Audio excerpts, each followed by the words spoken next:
আলহামদুলিল্লাহ অবশেষে আমাদের ইনকিউবেটরে ডিম দিয়ে দিলাম। ডিম দেওয়ার প্রসেস কি ছিল, কি কি কাজ সম্পূর্ণ করলাম, এ সকল বিষয় নিয়ে বিস্তারিত থাকতেছে ভিডিওতে। আশা করি সম্পূর্ণ ভিডিও জুড়ে থাকবে। আসসালামু আলাইকুম, বিসমিল্লাহ অ্যাগ্রো 2.0 ইউটিউব চ্যানেলে আপনাদের স্বাগতম। আর এই যে সন্ধ্যা রাত্রি দেখতেছেন, এই সন্ধ্যা রাত্রিতেই আমরা কালেক্ট করতে যাচ্ছি হচ্ছে বীজ ডিম। আপনারা অনেকেই জানেন হয়তোবা, গত ভিডিওতে আমরা বলেছি আমাদের যে ইনকিউবেটরটা আছে সেই ইনকিউবেটরটা কিন্তু চলে এসেছে, কিন্তু দেখা গেছে যে আমাদের কাছে যথেষ্ট পরিমাণে বীজ ডিম নেই, যার কারণে আমাদের এই যে বীজ ডিমটা সেই বীজ ডিমটা কিন্তু কিনতে হচ্ছে। আর এই বীজ ডিমগুলো সংগ্রহ করতেছি আমি মূলত যার কাছে পাখি নিয়েছিলাম তার কাছ থেকে এই বীজ ডিমগুলো সংগ্রহ করে দিচ্ছি। তো রাতারাতি কেন সংগ্রহ করতেছি, এর একটি কারণ হচ্ছে যেই ভাইটি বীজ ডিমটা দিবে তিনি বলেছেন আজকে যেন বীজ ডিমগুলো সংগ্রহ করে নিয়ে যাই, গতকালকে তিনি থাকবে না এবং হচ্ছে তিনার যে ডিমগুলো আছে সেই ডিমগুলো অন্য কেউ নিয়ে যাবে।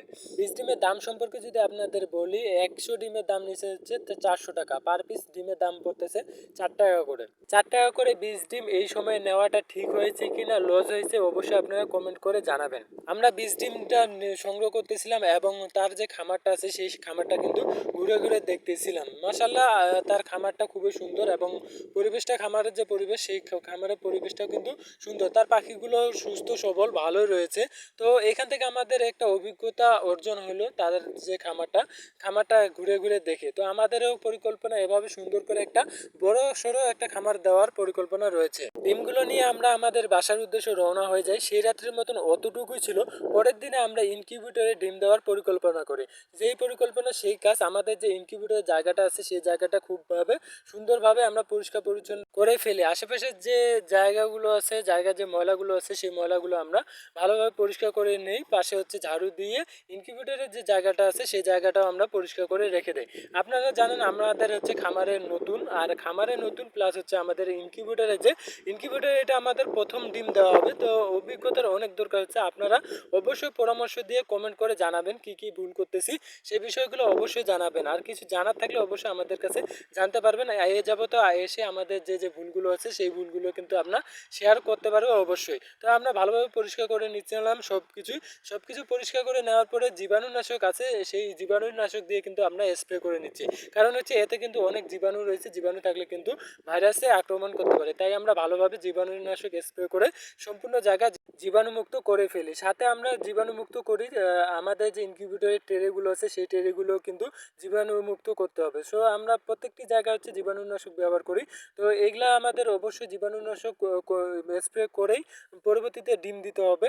তো আলহামদুলিল্লাহ সব কাজ শেষ করে আমাদের যে ডিমগুলো আছে ডিমগুলো কিন্তু জীবাণুনাশক স্প্রে করতে হবে অথবা জীবাণুনাশক পানি দিয়ে ধুয়ে নিতে হবে। কারণ হচ্ছে ডিমের যাতে কোনো রকমের জীবাণু না থাকে। সো সেই কাজটি আমরা সম্পূর্ণ করে ডিম যে দেওয়ার প্রসেসটি আছে সেই প্রসেসটি কিন্তু আমরা করতেছি। আপনাদের আরেকটি কথা বলে রাখি, আমাদের যে ইনকিউবেটরে সেই ইনকিউবেটরে কিন্তু আমরা শুধুমাত্র বর্তমানে 400 ডিম দিব, পরে আরও আস্তে আস্তে ডিম দিব। তো আমরা 400 ডিমের যে প্রসেস সেই ডিমের প্রসেসটা কিন্তু সম্পূর্ণ করতেছি। দেখুন আমাদের মাঝে এখানে 12টি ট্রে রয়েছে, 12টি ট্রের মাঝে 8টি ট্রে আমাদের খালি থাকে যাবে, আর 4টি যে ট্রে আছে সেই 4টি ট্রে কিন্তু ডিমে পরিপূর্ণ থাকবে। আমাদের কাছে যথেষ্ট পরিমাণে ডিম না থাকার কারণে আমরা কিন্তু বাকি ট্রেগুলোতে ডিম দিতে পারি না।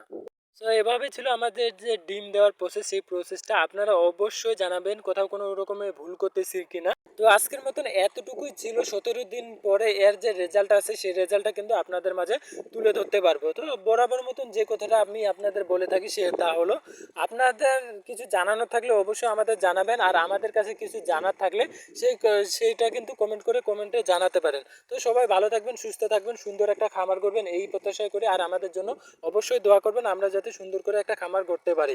তো সবাই ভালো থাকবেন, সুস্থ থাকবেন, আল্লাহ হাফেজ।